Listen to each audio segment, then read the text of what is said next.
صباح الورد عليكم يا صباح الهنا. النهارده جايه لكم طبقين فطار ملوكي، طبقين بجد احلى من بعض واجمل من بعض. تعالوا طيب نشوف هنعمل ايه، يلا بينا. معانا ايه يا حلوين؟ معايا معلقه زبده كبيره، تمام، او سمنه اللي موجود عندك في البيت.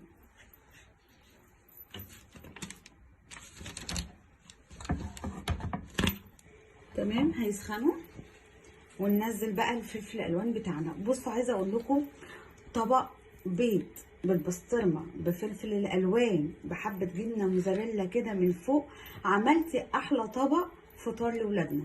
تمام، تحفه، هيعجبهم جدا. جنبيها بقى رغيف الشامي، هتشوفي شكله لا تعرفيه هو فطيره ولا هو بيتزا، بجد تحفه، هتنبهري بيه. هننزل ايه دلوقتي؟ فلفل الالوان اهو.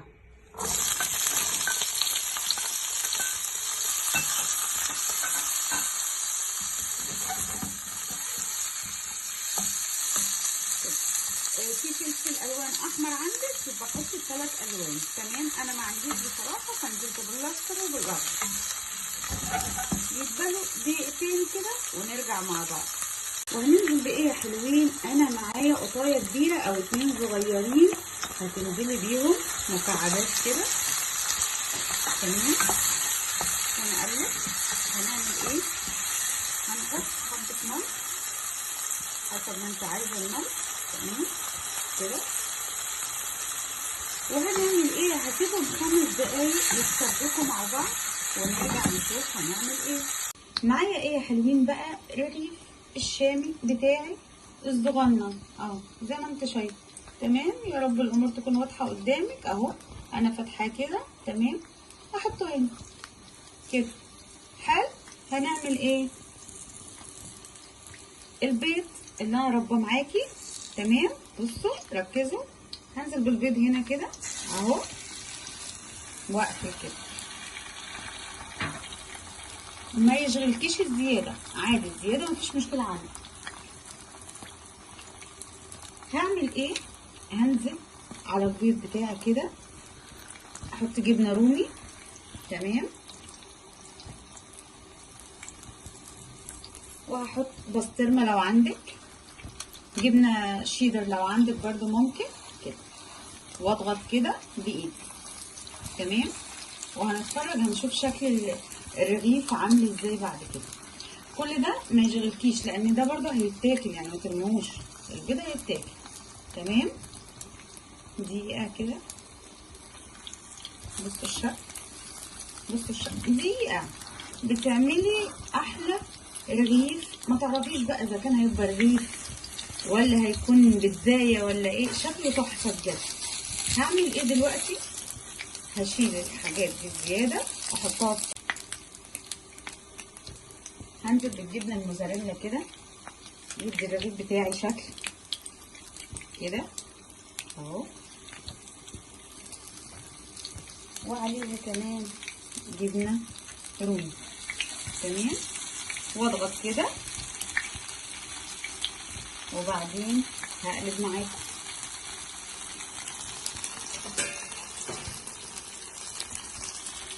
هضغط كده ونقلب من الناحيه التانيه اهو. بصوا الشكل يا جماعه، بصوا بجد شكل الرغيف عامل ازاي، تحفه. هعمل برضو نفس النظام كده في الرغيف بتاعي اهو، واضغط كده 3-4 دقايق بتبقى عامله احلى رغيف لولاد، تحفه بجد.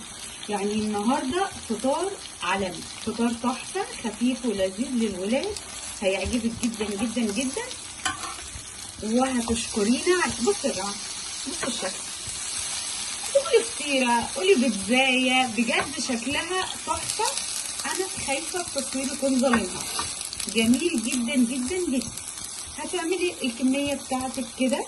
تمام، وتعالوا نشوف الطبق التاني. بعد 5 دقايق يا جماعه وتثبت معايا القوطه مع الفلفل مع الملح.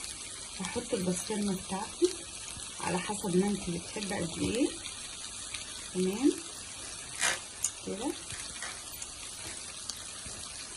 نزلت بالبسطرمه بتاعتك هنعمل ايه؟ هنزل ب3 بيضات. لو حابه تزودي اكتر من كده اوكي، بس انا شايفه 3 حلوين قوي على الطبق بتاعنا. تمام اهو زي ما انت شايفه. هنعمل ايه؟ حبه فلفل اسود كده اهو كده. نعمل ايه تاني؟ ننزل بيضايه كده.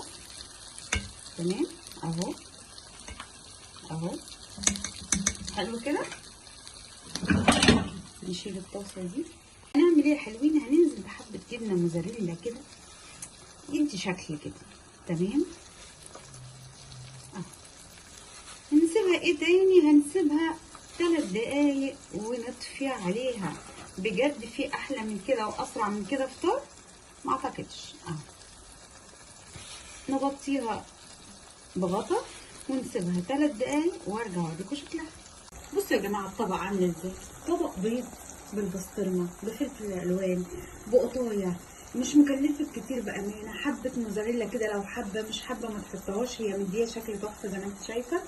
بجد يعني طبق هتعمليه بسهوله جدا. يلا نقدم مع بعض، يلا بينا. طبق بيض حكايه وروايه، بجد انا مبهوره بيه جدا.